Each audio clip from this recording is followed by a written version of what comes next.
No? Senator, I don't.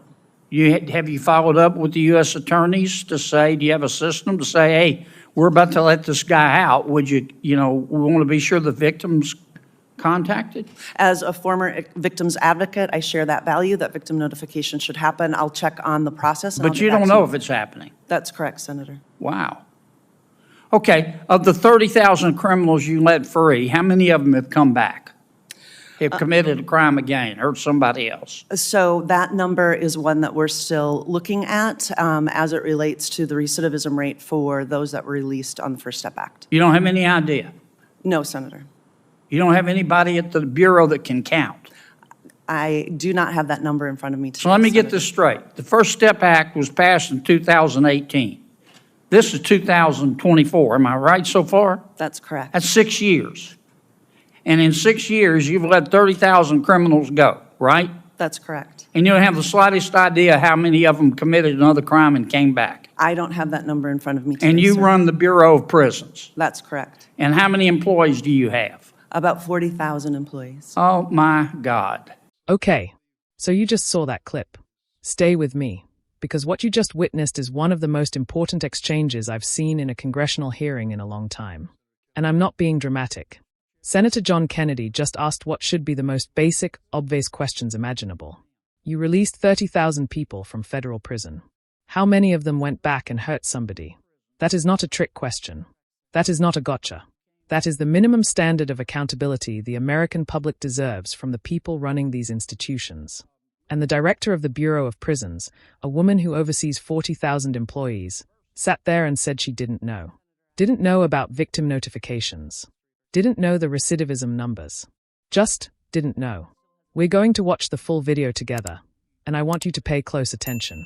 Not just to Kennedy, but to the responses he gets, because they are very revealing. Watch the body language. Listen to the answers. And ask yourself, if this were your tax money, your neighborhood, your family, would you find this acceptable? I wouldn't. If you care about government accountability, hit that subscribe button right now, because this is exactly what we do here. Let's get into it. I believe Senator Kennedy still has a first-round opportunity, and I understand Senators Booker and Ossoff would like a second-round opportunity. Senator Kennedy? Thank you, Mr. Chairman. General, how are you? I'm doing well. Good to see you again, I'm Senator. I'm a big fan. Director Peters, you're the director of the Bureau of Prisons, is that right? That's correct, sir. You used to run the correction system in Oregon, right? That's correct. Yeah. Oregon legalized drugs, is that right? That's correct. Oregon's about to reverse that, is that correct? Senator, I'm not familiar with the policy proposed to reverse that. Oh, you just ignored Oregon? Oregon still has a very special place in my heart, sir. Okay. You haven't read any of the articles about the reversal? I haven't, Senator. You don't know anything about it? Correct, sir.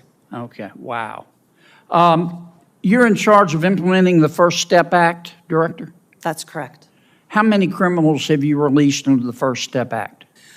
So First Step Act for the overall release since the initiation of the First Step Act is, I have that exact number in front of me. You don't know off the Thought I top of did. your head? Sorry, Senator. So 70% of those that were released, we have about 30,000 individuals that have been released since the passage of the First Step Act. All right, so you've released 30,000 criminals under the First Step Act. Okay? And how many of them, before you released them, did you contact any of their victims to say we're about to let this guy out? Senator, it's my understanding that that notification happens through the U.S. Attorney's Office, but I will check into that and get back to you. You don't know? Senator, I don't. Have you followed up with the U.S. attorneys to say, do you have a system to say, hey, we're about to let this guy out? We want to be sure the victim's contacted? As a former victim's advocate, I share that value, that victim notification should happen. I'll check on the process. But you don't know if it's happening? That's correct, Senator. Wow.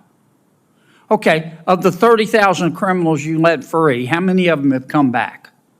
Have committed a crime again, hurt somebody else? So that number is one that we're still looking at as it relates to the recidivism rate for those that were released on the First Step Act. You don't have any idea? No, Senator. You don't have anybody at the Bureau that can count. I do not have that number in front of me today. So let me get Senator. this straight. The First Step Act was passed in 2018. This is 2024. Am I right so far? That's correct. That's 6 years. And in 6 years, you've let 30,000 criminals go, right? That's correct. And you don't have the slightest idea how many of them committed another crime and came back. I don't have that number in front of me today, And you sir. run the Bureau of Prisons. That's correct. And how many employees do you have? About 40,000 employees. Oh, my God. Oh, my God. General, I know you got a lot to do, but could you give us a hand here? And let's find out whether the First Step Act worked. And how many, if we've released 30,000 criminals after 6 years, our director here doesn't know how many have committed another crime and come back? Can you help us? Senator, I can certainly follow up on that issue. I will just say in terms of work we've done in the past, for example, on compassionate release, and going to the Bureau of Prisons, this is before Director Peters was there, and asking them for data on compassionate release, because that was one of the issues that has come up. Excuse me for interrupting, but I'm not talking about compassionate release. No, I understand. You know, I'm my just saying- colleagues said, we were told that it would save money and it would be in the interest of public safety to release criminals from prison. I didn't vote for it, but the majority rules. And so Congress did it. And Ms. Peters, Director Peters at the Bureau of Prisons, and her colleagues released 30,000 criminals, all of whom are there for a reason, okay? They didn't just go to prison for a free toaster. They were there for a reason. And so her department let them go, and after 6 years, we don't have the slightest idea. Not a single one of the 40,000 of her employees know how many have committed a second crime and come back. So how the hell are we supposed to figure out whether it worked? Senator, Your people ought to hide their head in a bag, Director, that you can't come here in front of this Congress and answer that question. I'm sorry, I interrupted you with my speech. No, that's okay. I was just going to, my bottom line point on it was, I've often looked to those questions on things like compassionate release and other programs. And one of the challenges we found is the department just doesn't have good data on that. Halfway houses. Congress is spending about $500 million a year on halfway houses. There's really not great recidivism data on that either. How well are they working? Before we do this, we need to find out. Look, I believe in justice. I believe in treating everybody fairly. But there are people out there, I don't know why, if I make it to heaven, I'm going to ask. They're not mixed up. They're not confused. They're not sick. It's not that their mama or daddy didn't love them or not enough.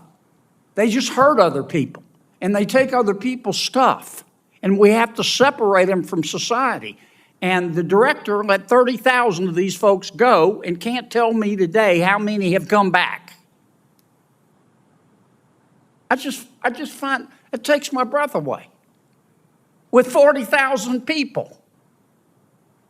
How many of your 40,000 people are actually coming to work or are still working from home, Director? The supermajority of our employees come to work every day because we're running 24/7 What percentage are coming to work every day? The percentage is quite high. I don't have the exact You don't number, know? But Well, maybe there's your problem. the supermajority of our individuals come If they're to not work coming at to our work, they institutions. can't give us the answer. I've gone over. I'm sorry, Mr. Chairman. This is why people hate government and don't trust government. So I'd like to respond concerning the Grassley-Durbin First Step Act signed into law by President I Donald thought you Trump. might have a response. By President Donald Trump. I almost want to repeat that because this notion that it's soft on crime, I don't consider Chuck Grassley soft on crime. I don't consider Donald Trump soft on crime. Let me tell you the numbers that we have. Some 30,000 released. The recidivism rate for people released under the First Step Act is 12.4%. 7 out of every 8 individuals released under the law have not been rearrested or charged with a new crime. By comparison, DOJ estimates that in the decade before the First Step Act was passed, 43% of the people formerly incarcerated in BOP were rearrested within 3 years of their release. Is the First Step Act working? I would submit it is. Would you yield for a question, Mr. Chair? When I finish. I'm sorry. The point Excuse me for interrupting. The point I'm making is we decided with the Trump administration and Senator Grassley's leadership that we were going to take a different approach to releasing people from prison. We would give them an opportunity to be trained, educated, skilled, in many ways more prepared for release, because 80%, I believe, in the system are going to be released someday. We don't want to commit another crime or create another victim. I would submit this is a success. Don't put your head in a bag, or whatever Senator suggested. Stand up tall and try to make it better, and I'm ready to do that. But the First Step Act was a constructive reform of the penal system, and I think it was a good idea and stand by it. I'll submit to your question. Thank you. And I appreciate, as usual, Dick, you made good points. Here's my point. I didn't vote for the First Step Act because I was afraid this was going to happen. And what I hear you saying is that of the 30,000 that the director released, over 3,000 committed another crime and are back. Here's my question. How come you know that and she doesn't? Because she's probably looking And the for 40,000 people at the Bureau of Prisons who are supposed to give us this information don't know. Well, I'd like to say in all fairness, she's under oath, and I think when you ask for numbers, she wants to make sure she tells you a number she can live with. I have this information. I think it's probably close to being 100% accurate, but I wouldn't say under oath it is. So I think give her a fair opportunity to respond. I mean, it just might not be the type of thing that comes But rolling you're off not the tongue. it's not your job, and I appreciate the information, and I'd like to see the study that shows that. I just don't understand why the director has no idea. Well, She didn't say she was uncertain, and she wanted to go back and check. She said, I don't know. And I just find that extraordinary. I'm assuming since she's under oath that it's an honest answer. We have 2 other individuals who are seeking a second round. I believe Senator Booker is first. I hate to distract from my questions, but I just want. All right, now you've seen the whole thing. Here's my honest take. Senator Kennedy is not everyone's cup of tea. He's sharp, he's theatrical, and he leans into that southern drawl in a way that feels very deliberate. But here's the thing.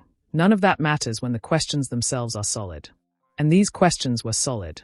The First Step Act was passed in 2018, 6 years before this hearing. In those 6 years, 30,000 people were released from federal prison. Regardless of whether you supported the bill or opposed it, the bare minimum expectation is that someone in that 40,000-person agency is keeping score. How many reoffended? How many victims were notified before their perpetrator walked out the door? These are not complicated questions. These are spreadsheet questions. And Director Peters had no answers. Now I want to be fair. Senator Dubbin stepped in with a defense, and it wasn't nothing. He cited a 12.4% recidivism rate for First Step Act releases compared to 43% in the decade before the law passed. If those numbers hold up, that is genuinely significant and it deserves credit. Kennedy himself acknowledged that. But here's the problem: Kennedy landed perfectly. If those numbers exist, why did the senator know them and the director didn't? Dubbin is a legislator. Peters runs the agency. How is the senator better informed about her own department's outcomes than she is? That's the question that should stay with you after watching this. Kennedy's point about victim notification cut deep too. These are real people, people who were assaulted, robbed, whose lives were turned upside down. And the system that is supposed to serve them cannot confirm whether anyone picked up the phone to say the person who did this to you is being released next week. That is a failure, full stop. Some people will say Kennedy was grandstanding. Maybe there's a bit of theater in there. This is Congress after all.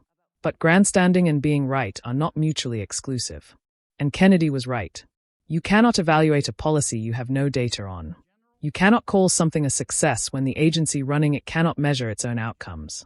At the end of the day, Kennedy walked into that room and asked the director of the Bureau of Prisons to account for 30,000 releases, 6 years of outcomes, and 40,000 employees. She couldn't. And that should bother all of us, left, right, and center, because government accountability is not a partisan issue. It is the foundation of the whole thing. Kennedy did his job in that room. The question is whether the people he was questioning are doing theirs. Drop your take in the comments. I want to know where you land on this one. See you in the next video.